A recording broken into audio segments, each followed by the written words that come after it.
They chose her lies over me. My own kids. The words cut deeper than any knife.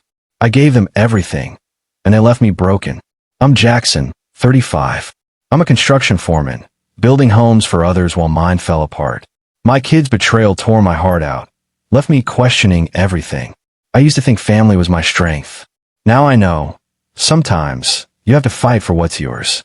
The kitchen smelled of burnt toast, the kind of mistake you make when you're too tired to care. I just walked in, my boots caked with concrete dust from a 12-hour shift, my shoulders heavy from hauling lumber. The clock above the stove read 8:47 p.m. It's ticking, the only sound until Ethan, my 16-year-old son, broke the silence. He stood by the fridge, his eyes fixed on the floor, arms crossed. Mia, 14, leaned against the counter, her face tight, mirroring her mother's cold stare. My hands gripped the back of a chair, the wood creaking under my fingers.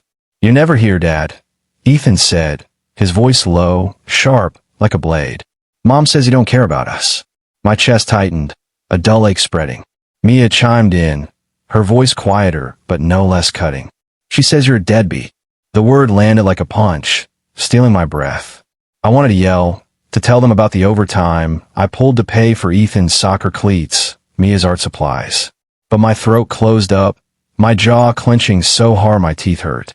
I'd seen the signs, Sarah's barbed comments during custody drop-offs, her fake smile when she handed over the kids. I thought Ethan and Mia knew me better, knew the truth behind my calloused hands and tired eyes. But standing there, in the harsh light of the kitchen, I saw her shadow in their words. "Kids," I said, my voice rough, "you know I'm trying. You know I love you."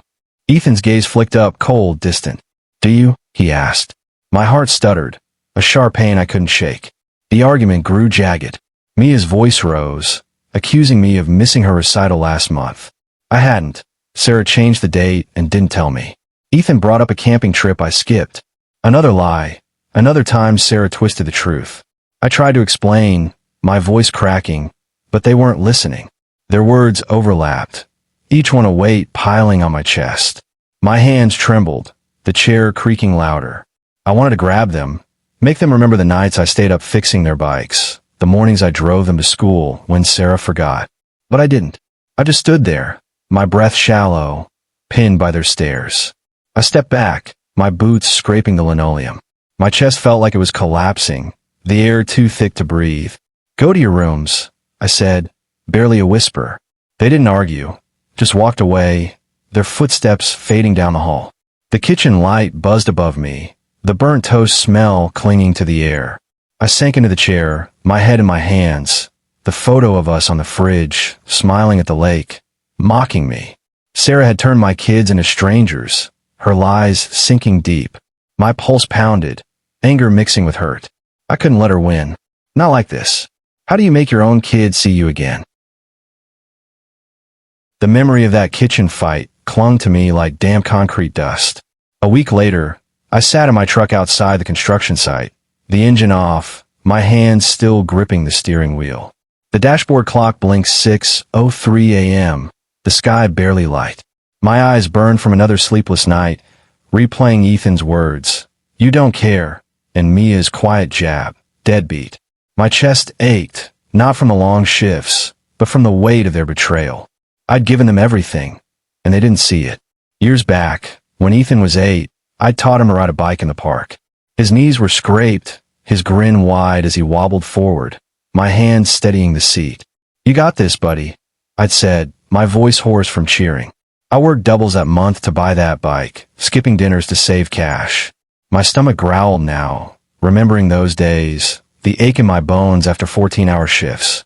I'd come home to Mia's crayon drawings, her small hands tugging my sleeve to show me her masterpiece. I'd smile, even when my back screamed, and tuck her in with stories of my own childhood. Those moments felt like anchors, proof I was a good dad. But Sarah's lies had tainted those memories. She told them I chose work over them, that I didn't care. My jaw tightened, my knuckles whitening on the wheel. I'd sacrifice for her too. Our marriage, her demands for a bigger house, better clothes. I worked until my hands bled to keep her happy, only for her to walk out, taking half my life and twisting the kids against me. My breath hitched, the cab of the truck feeling smaller, the air thick. I never told Ethan or Mia how I'd skip meals to pay for their soccer camps or art classes. I thought they'd just know. I leaned back, my head against the worn headrest, the smell of old coffee and sawdust filling the truck. I remembered the night Ethan broke his arm falling off that bike. I'd carried him to the ER, my heart pounding, while Sarah complained about the hospital bill. I paid it, every cent, working overtime for weeks. My fingers traced the cracked leather of the steering wheel, each nick a reminder of years spent building a life for them. Now, they saw me through Sarah's lens, a deadbeat who didn't show up. My phone buzzed on the passenger seat, a text from Sarah. "Kids don't want to see you this weekend." My pulse spiked, anger flaring hot in my chest. She was pulling them further away, her words weaving a net I couldn't break through. I slammed my fist on the dashboard, the pain sharp but grounding. I wasn't that man she described. I'd given everything. Every hour, every dollar, every damn piece of myself. My eyes stung, but I blinked it away, staring out of the sight where I'd built homes for strangers while mine crumbled. I started the truck, the engine rumbling to life. Sarah thought she could erase me, but she didn't know the fire she'd lit. I'd remind my kids who I was, what I'd done for them. But first, I needed proof, something to cut through her lies. What could I find to make them see me again? The cold bit at my knuckles as I stood outside, the night air sharp against my skin. My truck was parked a block away, hidden, because I didn't want Ethan or Mia to see me coming. It was late, nearly midnight, and I'd driven back to the house after a long shift, hoping to talk, to fix the rift from that kitchen fight. Their words, "deadbeat, you don't care," still echoed, slicing deeper each time. My boots crunched on the gravel as I neared the house, stopping short when I heard her voice through the cracked living room window. "Sarah," on speakerphone. "Your dad never fought for us," she said, her tone smooth, calculated, like she'd rehearsed it. "He left me to raise you alone." My breath caught, my chest tightening like a vice. Mia's voice followed, soft but piercing. "Then why does he act like he cares?" Ethan stayed quiet, but I could imagine his frown, the one he got when he was thinking too hard. My hands clenched, nails digging into my palms, the pain keeping me grounded as Sarah's lies poured out. She said I'd skipped their school events on purpose, that I'd chosen work over family. My jaw ached, my teeth grinding. I'd worked those hours for them, for their clothes, their hobbies, their future. I stood there, hidden by the shadow of the garage, my heart pounding like a hammer on steel. Sarah had always been good at this, twisting truths, painting herself the victim. During our marriage, she'd turned my long shifts into proof I didn't love her, never mentioning the bills I paid or the house I kept over their heads. Now she was using the same trick on our kids, and they were buying it. My breath came in short bursts, the cold air stinging my lungs. I wanted to kick the door down, scream the truth, but my feet stayed rooted, my body heavy with the weight of her words. I slipped back to my truck, the gravel crunching under my boots, my hands shaking as I unlocked the door. Inside, the cab smelled of sawdust and old coffee, familiar but no comfort. I sat there, staring at the dashboard, my mind replaying Sarah's voice, her lies weaving a cage around Ethan and Mia. My eyes fell on a photo, taped to the visor. Me and the kids at the lake, their smiles wide, my arm around them. My throat burned. That was before she started rewriting our story, turning me into the villain. My phone lit up on the seat, a text from Sarah. "They don't need you causing trouble." My grip tightened, the plastic case creaking. She thought she could erase me, make me the ghost in their lives. My pulse throbbed in my ears, anger settling into something colder, sharper. I wasn't that man she described. I'd fought for them every day, every paycheck, every sacrifice. My fingers steadied, my resolve hardening. I'd find a way to cut through her lies, to show my kids who I really was. But how do you fight someone who's already turned your own blood against you? In the quiet of my apartment, I sifted through the wreckage of my life, hunting for proof. Sarah's lies had stolen my kids, but I wasn't helpless anymore. My hand shook with purpose, not just pain. I'd expose her, but one wrong move could cost me everything. Body. The fluorescent light buzzed in my small apartment, casting shadows on the stacks of papers spread across the kitchen table. It was 2 a.m., the world outside dead quiet, but my pulse thrummed as I pored over bank statements, old texts, and custody agreements. My hands, rough from years of construction work, trembled as I sorted through the evidence. Proof that I'd never been the deadbeat Sarah claimed. My coffee mug sat cold, untouched, the air heavy with the smell of ink and dust. After hearing her voice through that window, poisoning Ethan and Mia, I knew begging wouldn't bring them back. I needed facts, cold and undeniable. I flipped through a folder, my fingers catching on a receipt from Ethan's soccer camp. $800, paid in full by me. Another showed Mia's art classes, every session covered, even when it meant I ate ramen for a month. My jaw clenched as I found a bank statement. My overtime hours reflected in the child support payments Sarah never acknowledged. My chest tightened, not just with anger but with guilt. I'd been too quiet, thinking my actions would speak for themselves. I let Sarah spin her story, and now my kids saw me as a stranger. I leaned back in the chair, the wood creaking under my weight. My eyes burned, but I blinked it away, focusing on a text from Sarah, saved from 2 years ago. You're late on payments again. A lie. I'd paid early that month, and I had the bank record to prove it. My breath steadied, the anger sharpening into something else. Purpose. I started a new notebook, jotting down every lie I could counter. Missed recitals, canceled trips, all blamed on me, but orchestrated by her. My pen scratched the paper, each word a small rebellion against her narrative. I thought about confronting Ethan and Mia, showing them the proof, but my gut twisted. They were kids, caught in her web. Forcing them to choose might push them further away. No, this had to be about Sarah, exposing her to someone who could make her lies crumble. A family court mediator, maybe, or a lawyer who'd listen. My hands paused, the pen hovering. I'd heard about a guy at work who won custody after proving his ex's manipulation. It was risky.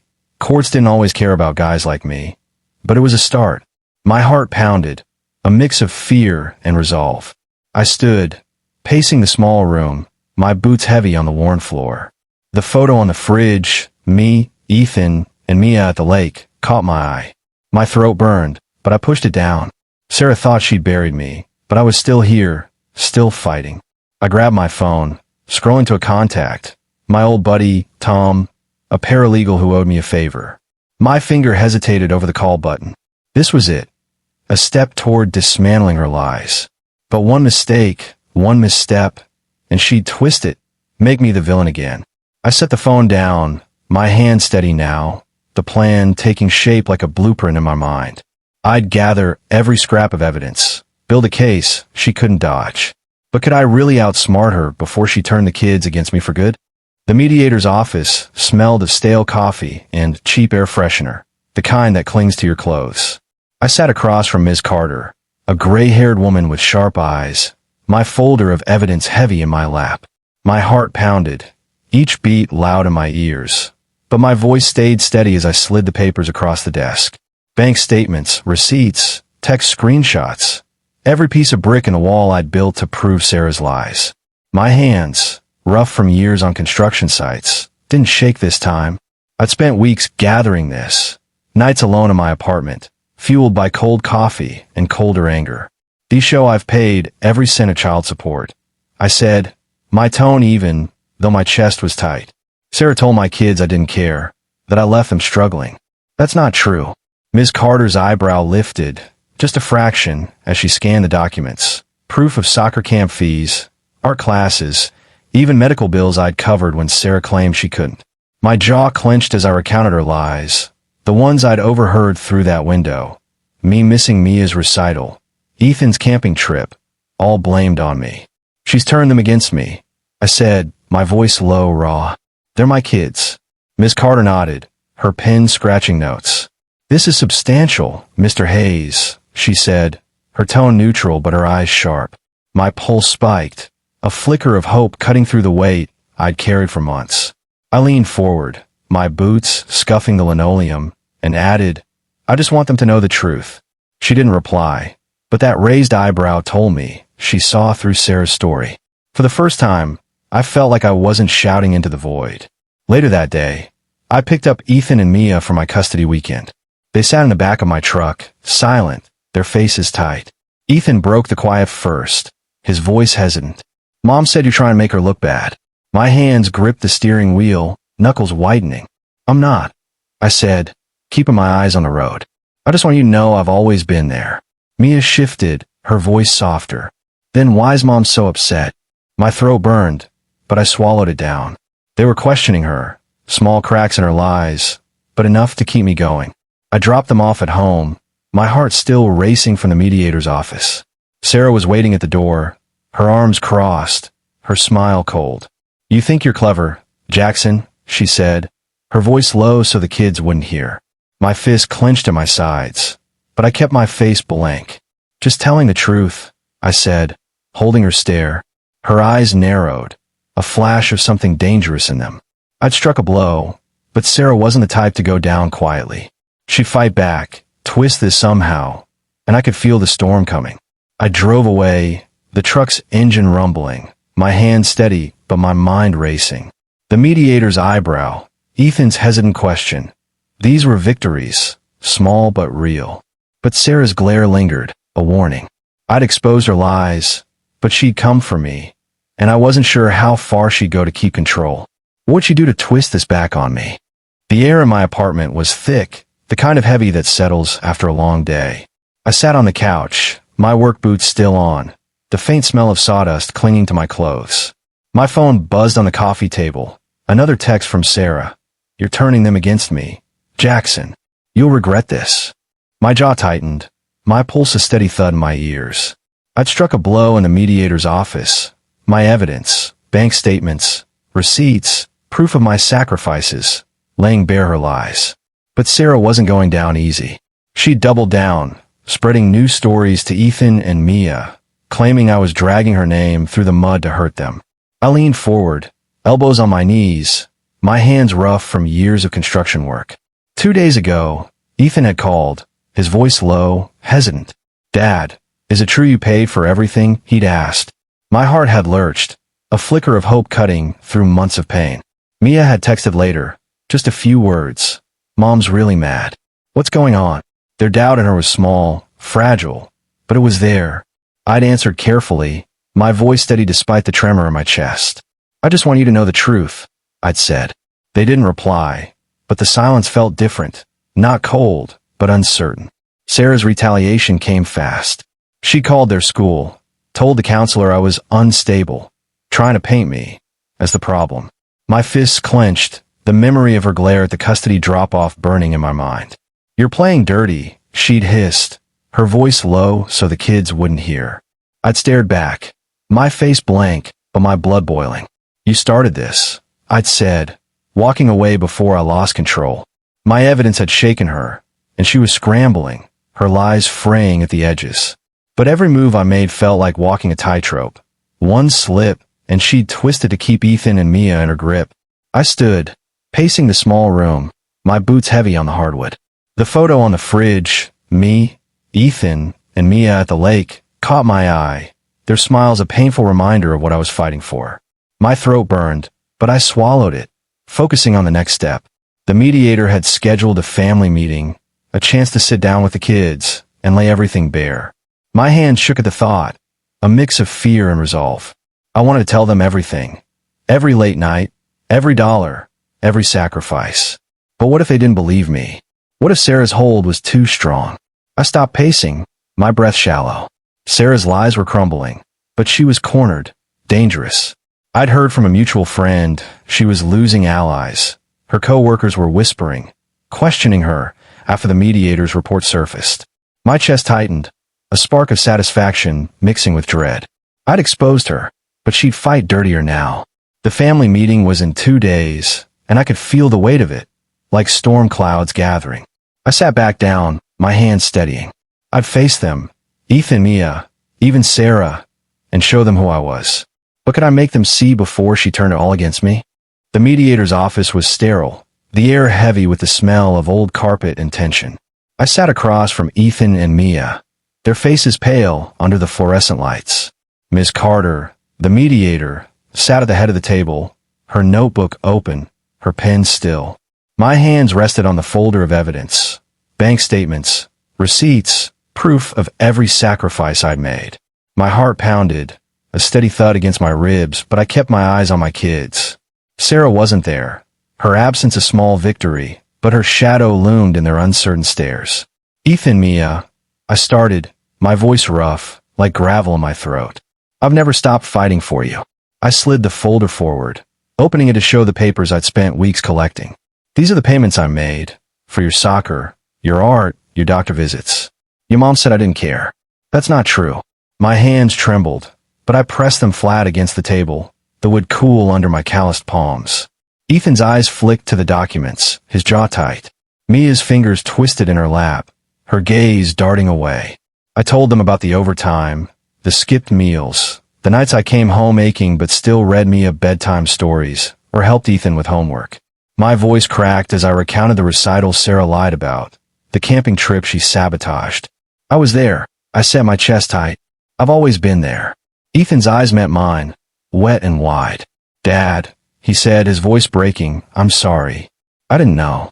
The words hit like a punch, relief and pain all at once. My throat burned, but I nodded, swallowing hard. Mia stayed quiet, her lips pressed thin. Mom said you were trying to hurt her. She whispered, her voice small but sharp. My stomach twisted, anger flaring at Sarah's grip on her. I'm not, I said, leaning forward, my voice low but firm. I just want you to see me. Ms. Carter scribbled something, her face unreadable, but the air felt different, lighter, like a crack in a dam. Ethan reached for the folder, his fingers brushing a receipt, his shoulders slumping as the truth sank in. Outside, I learned Sarah's world was unraveling. The mediator's report had reached her social circle, friends, co-workers, even her boss. Whispers of her lies spread, her reputation fraying like cheap rope. My boots scuffed the pavement as I walked to my truck, my breath uneven.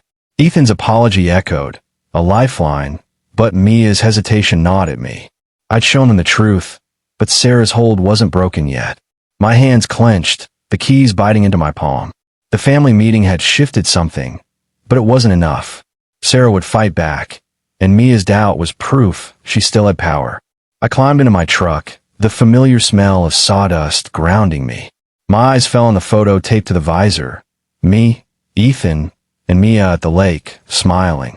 My chest ached, but I straightened, my resolve hard as steel. I'd won a battle, but the war wasn't over. Sarah's downfall was starting. But could I pull Mia back before she was lost to me forever? The courtroom smelled of polished wood and tension, the kind that sticks in your throat. I sat in the back, my work boots scuffing the floor, my hands steady for the first time in months. The judge's voice was firm as he reviewed the mediator's report, my evidence, bank statements, receipts, text screenshots, laid bare on the table. Sarah sat across the room, her face tight, her usual composure fraying. My chest tightened, not with fear but with something closer to triumph. Her lies had crumbled, and she was paying the price. Legal fees piling up, her reputation in tatters. Weeks earlier, the family meeting had shifted everything. Ethan's apology had been a lifeline, his voice breaking as he hugged me after months of distance. Mia was slower, her trust bruised, but she'd started texting me, small things, like a photo of her latest drawing. My throat burned every time I saw her name on my phone, a flicker of the old warmth returning. I drive him to school now, Ethan joking about my truck's rattling engine, Mia sketching in the back seat.